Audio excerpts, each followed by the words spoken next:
Which one of you freaks out there recommended that I watch Dinner in America? Because I loved it. Thank you so much for that. Hey, I'm Mike. I studied film, I work in TV, and if you love movies as much as I do, hit that subscribe button and get notified when new content's posted. I don't know how this film slipped by me, but thank you to whomever out there recommended this film. It's truly a hidden gem.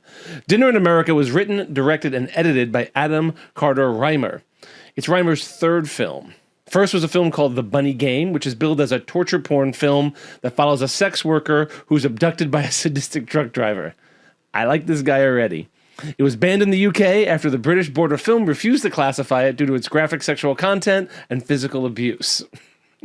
His next film was titled Jonas, about a man who washes up on the California coastline and travels around Los Angeles spreading his message, whatever that is. I haven't seen either film, but after watching Dinner in America, I'm going to track down both of those and give them a watch.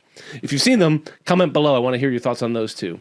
Dinner in America is about Simon, the lead singer of a small punk rock band who goes on the lam and meets his biggest fan, a shy, awkward girl named Patty.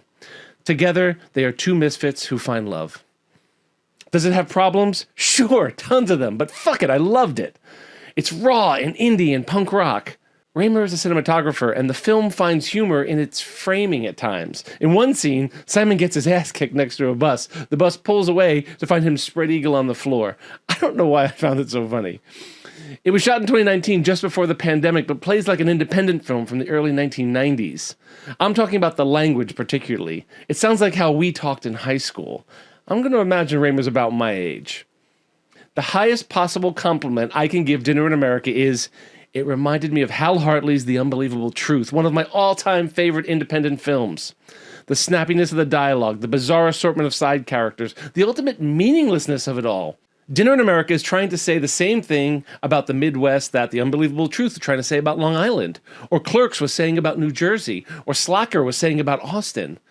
These kids are rebelling against the machine, bucking the grind of go to school, get a job, buy a house. Dinner in America has several scenes around the dinner table, which I believe is telling us what the filmmaker thinks is wrong with middle America. The first family Simon dines with is very dysfunctional. He tries to make out with his friend's mother, played by Leah Thompson, and ends up smashing the windows and nearly setting the place on fire. Patty's parents, whom Simon eats dinner with a little later in the film, seems, well, neutered, almost afraid of their kids. They end up eating pot brownies and zoning out in front of the TV. When Simon gets to his own house, which he's been kicked out of, a huge fight breaks out. It isn't until Simon and Patty share a shitty burger at a fast food restaurant that they begin to fall in love. I wasn't expecting to like Dinner in America as much as I did.